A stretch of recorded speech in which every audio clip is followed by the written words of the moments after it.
Good afternoon students. आज हम लोग पढ़ने वाले हैं एक्वायर्ड इम्यूनिटी के बारे में।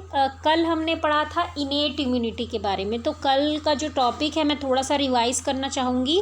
तो सबसे पहले जो कल हमने देखा था इम्यून सिस्टम का थोड़ा सा इंट्रोडक्शन वाला पार्ट देखा था कि जो इम्यून सिस्टम है वो कैसे वर्क करता है। आज हम देखेंगे जो 2 टाइप्स के जो इम्यून रिस्पॉन्स होते हैं हमारे बॉडी में। एक होता है इनेट यानी कि जो हमारी बॉडी से नेचुरली वो प्रोड्यूस होता है, नेचुरली वर्क करता है और वो किसी के लिए भी स्पेसिफिक नहीं होता है। जैसे कि मैंने 2 टाइप्स आपको बताए थे।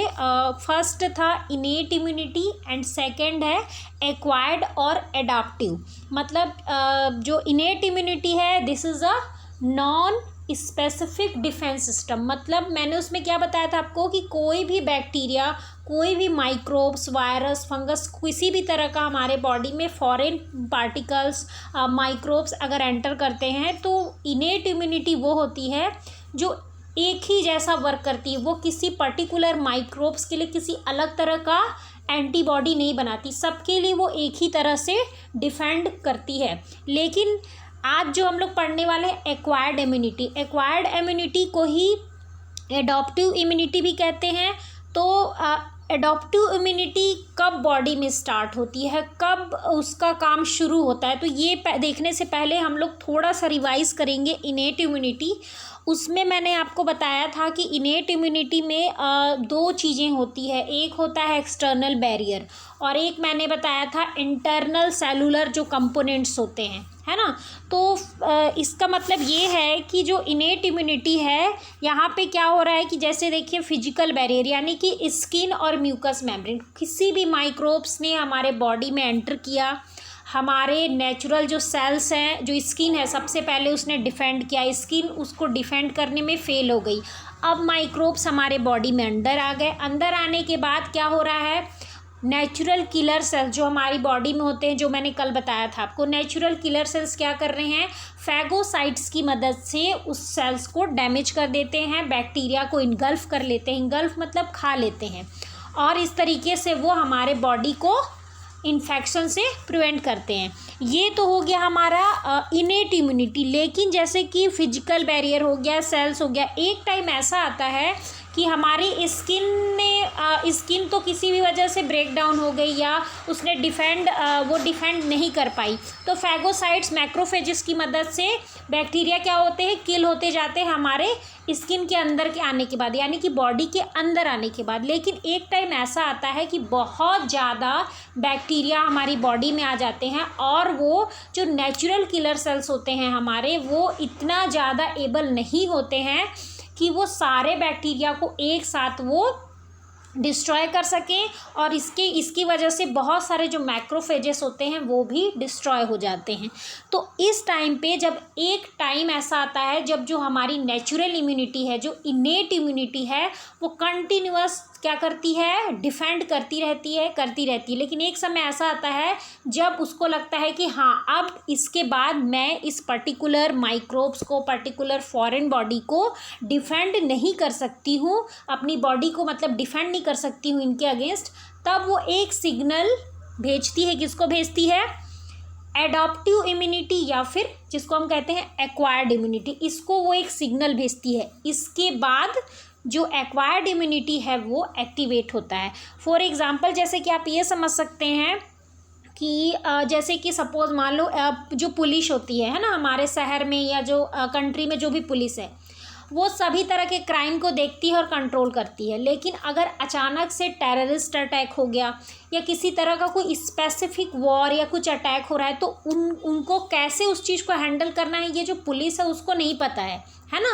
तो इसके लिए आर्मी क्या है, स्पेसिफिक आर्मी बनाई गई है। जैसे कि हम लोग को अगर जैसे बनाया गया है वायुसेना है ना, फिर थल सेना है, जल सेना, तो ये क्या है, स्पेसिफिक उस चीज़ के लिए बनाई गई है कि हाँ, उनको ये तरीका पता है कि वायुसेना को ये पता है कि कैसे लड़ना है, थल सेना को थल के बारे में पता है कि कैसे, जल में कैसे लड़ाई करनी है, वाटर के अंडर, वो जल सेना को पता है। लेकिन ये चीज़ नॉर्मल जो पुलिस है उसको नहीं मालूम। तो यहाँ पे आप ऐसे समझ सकते हैं कि जो पुलिस है है ना, दैट इज़ इनेट इम्यूनिटी, वो इनेट है, मतलब कि उसने डिफेंड किया जितने भी माइक्रोब्स आए, जितने भी फॉरेन पार्टिकल्स आए।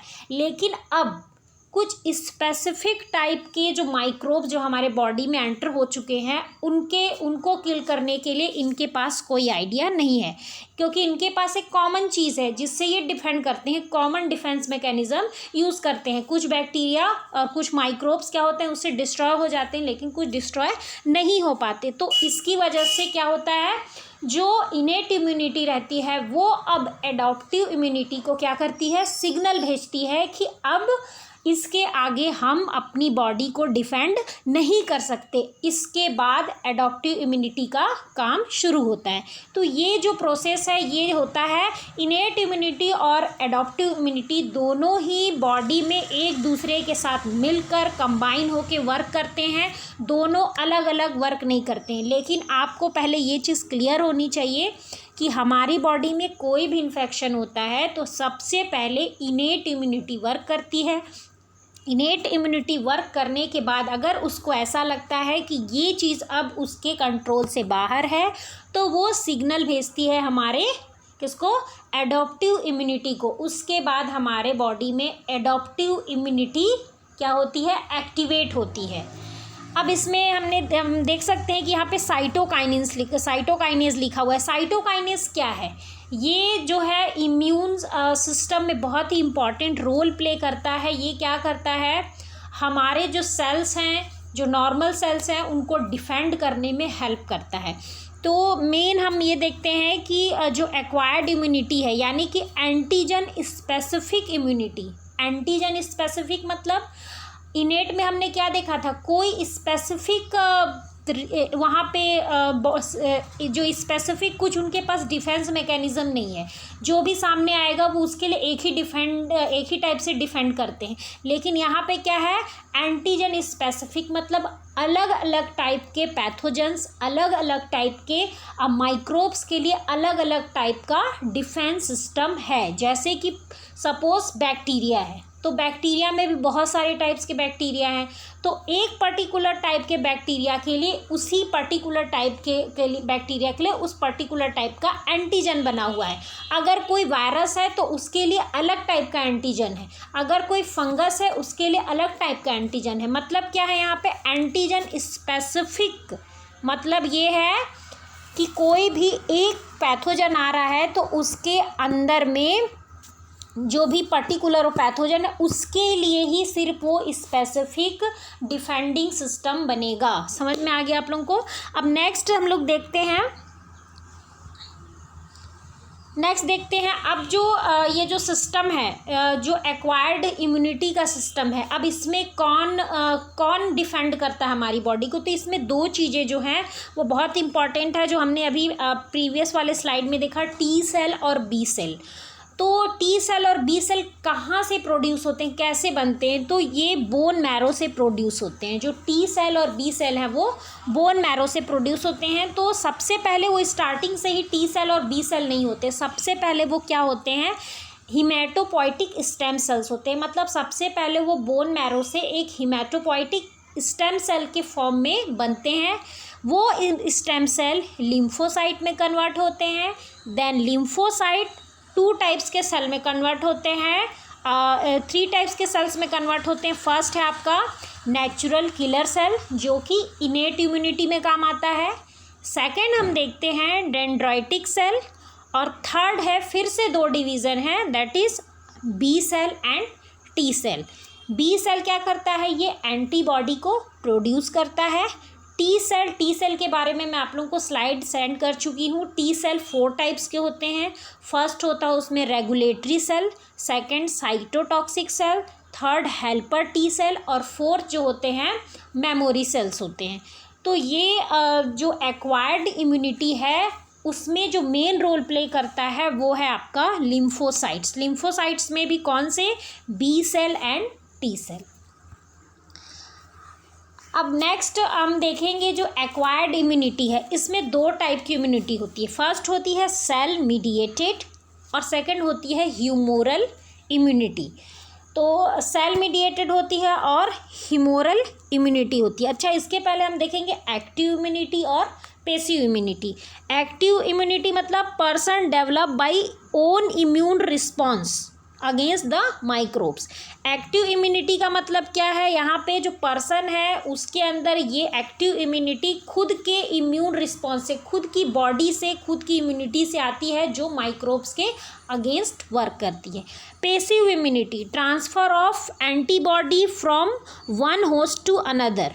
मतलब पैसिव इम्यूनिटी जैसे कि आप एग्जांपल ले सकते हैं, जो हम वैक्सीन लगाते हैं ना, तो वो क्या है, पैसिव इम्यूनिटी मिल रही है, मतलब हमको बाहर से इम्यूनिटी दी जा रही है, तो पैसिव हो गया। एक्टिव मतलब पहले से हमारी बॉडी में जो माइक्रोब्स के अगेंस्ट जो फाइट करते हैं, बॉडी को हमारी डिफेंड करते हैं, वो होते हैं एक्टिव। बाहर से जो हम इम्यूनिटी लेते हैं वैक्सीन के फॉर्म में लेते हैं, दैट इज़ पैसिव इम्यूनिटी। तो अब हम देखेंगे कि जो एक्वायर्ड इम्यूनिटी है वो दो टाइप्स की होती है। फर्स्ट होता है सेल मीडिएटेड और सेकंड होता है ह्यूमोरल इम्यूनिटी।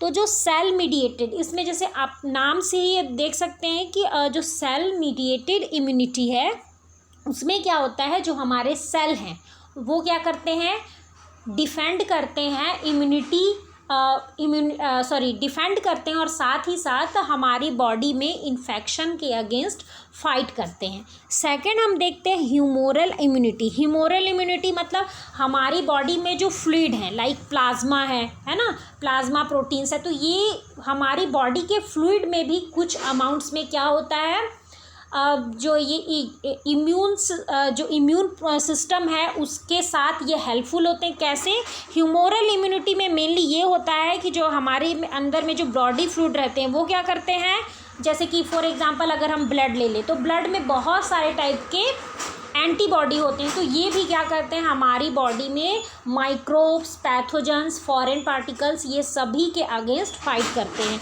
तो दो तरीके से हमारी बॉडी में एडॉप्टिव और ये भी बोल सकते हैं हम एक्वायर्ड, ये जो इम्यूनिटी है वो वर्क करता है। तो दो तरीके कौन कौन से हैं, सेल मीडिएटेड है और ह्यूमोरल है। तो पहला हम देखते हैं सेल मीडिएटेड। इसमें किन किन तरीक़ों से इम्यून सिस्टम वर्क करता है। तो सेल मीडिएटेड इम्यूनिटी में सबसे फर्स्ट है आपका एजी प्रेजेंट सेल्स। एजी का यहाँ पे मतलब है एंटीजन प्रेजेंट सेल्स, ठीक है। नेक्स्ट है नेचुरल किलर सेल, जिनके बारे में हम लोग इनेट इम्यूनिटी में पढ़ चुके हैं, एनके सेल। नेक्स्ट है न्यूट्रोफिल्स, जो कि WBC का ही एक कंपोनेंट्स है। नेक्स्ट है टी सेल, टी सेल के में हम पढ़ चुके हैं helper cells, cytotoxic T cell, regulatory T cell and memory cells. Next है इओसिनोफिल्स, जो कि एक WBC का ही एक पार्ट है। तो ये सारे जो हैं वो सेल मीडिएटेड इम्यूनिटी में आते हैं। नेक्स्ट हम देखते हैं ह्यूमोरल इम्यूनिटी। ह्यूमोरल इम्यूनिटी में दो चीज़ें आती है, सबसे फर्स्ट है ब्लड और सेकेंड है बी सेल्स। तो ये ओवरऑल जो इम्यून सिस्टम है, एडॉप्टिव इम्यून सिस्टम, वो मेनली दो तरीके से वर्क करता है।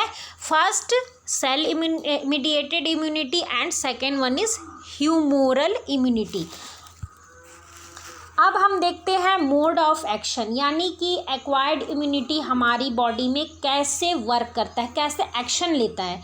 तो तीन यहाँ पे कंडीशन हो सकते हैं। Suppose if antigen enters, antigen enters का मतलब क्या है, बैक्टीरिया इन होल बॉडी, मतलब हमारे पूरे होल बॉडी में इन्फेक्शन हो गया है, माइक्रोब्स आ गए हैं। दूसरा condition, if antigen inside the normal cell, हमारे पूरे बॉडी में इन्फेक्शन नहीं है, किसी पर्टिकुलर सेल में, किसी पर्टिकुलर सेल के अंदर में इन्फेक्शन हो गया है। थर्ड है if antigen in some part of the body, like in cell wall या इन मेम्ब्रेन, है ना।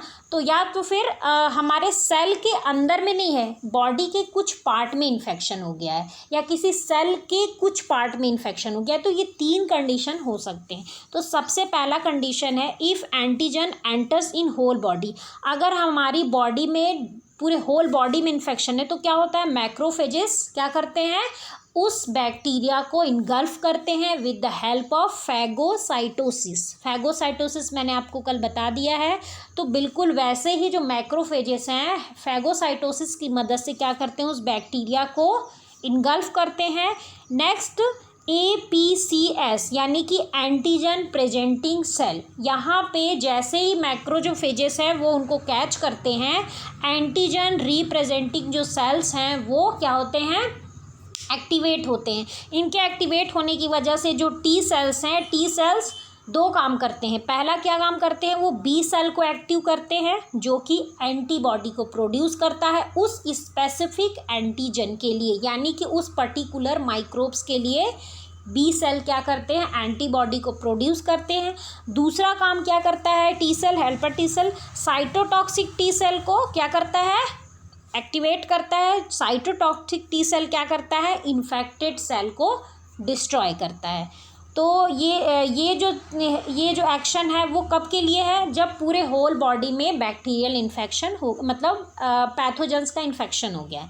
नेक्स्ट हम देखते हैं जब एक किसी सेल के अंदर में इन्फेक्शन है, होल बॉडी में नहीं, किसी सेल के अंदर में, तब क्या होता है, directly cytotoxic T cell activate होते हैं और साइटोटॉक्सिक जो टी सेल हैं वो क्या करते हैं, इन्फेक्टेड जो सेल हैं उसको किल कर देते हैं। नेक्स्ट हम देखते हैं if antigen present in some part of particular cell like cell wall या सेल वॉल मेम्ब्रेन, ये सब। तो यहाँ पे क्या होता है, डायरेक्ट बी सेल एक्टिवेट होते हैं। बी सेल क्या करते हैं, ये एक्टिवेट करते हैं प्लाज्मा सेल को, और प्लाज्मा सेल एक्टिवेट करते हैं। प्लाज्मा सेल जैसे ही एक्टिवेट होते हैं तो वो क्या करते हैं, एंटीबॉडी का प्रोडक्शन करते हैं, और जो बैक्टीरिया एंटीबॉडी का प्रोडक्शन करते हैं, और जो एंटीजन होते हैं यानी कि जो पैथोजेंस होते हैं वो किल हो जाते हैं। तो एक्वायर्ड इम्यूनिटी ये 3 अलग अलग तरीके हैं जिनसे कि वर्क करता है। ये डिपेंड करता है कि कौन सा पर्टिकुलर बॉडी में किस पैथोजन का इन्फेक्शन है। जिस प्रकार का पैथोजन रहेगा उस तरीके का स्पेसिफिक एंटीजन प्रोड्यूस, जिस प्रकार का एंटीजन बॉडी में होगा उसी के लिए स्पेसिफिक एंटीबॉडी एक्वायर्ड जो इम्यूनिटी है वो क्या करती है, प्रोड्यूस करती है उस पर्टिकुलर एंटीजन को डिस्ट्रॉय करने के लिए। एंटीजन का मतलब यहाँ पे क्या है, बैक्टीरिया, वायरस, फंगस, कोई भी फॉरेन पार्टिकल्स, माइक्रोब्स। और एंटीबॉडी क्या है, जो कि एंटीजन को डिस्ट्रॉय करती है। नेक्स्ट हम देखेंगे मेमोरी सेल्स। मेमोरी सेल्स में हम देखेंगे यहाँ पे क्या होता है, जो इनेट इम्यूनिटी रहती है और एक्वायर्ड इम्यूनिटी रहती है, दोनों में एक डिफरेंस है। क्या डिफरेंस है, वो ये है कि जो इनेट इम्यूनिटी रहती है उसमें जो मेमोरी होती है वो एब्सेंट होती है। मतलब कि जैसे कि सपोज़ इनेट इम्यूनिटी में क्या है, कोई इन्फेक्शन हुआ, इनेट इम्यूनिटी ने वर्क किया, अपने बॉडी को डिफेंड किया, इन्फेक्शन से फाइट किया और हम ठीक हो गए, अच्छे हो गए।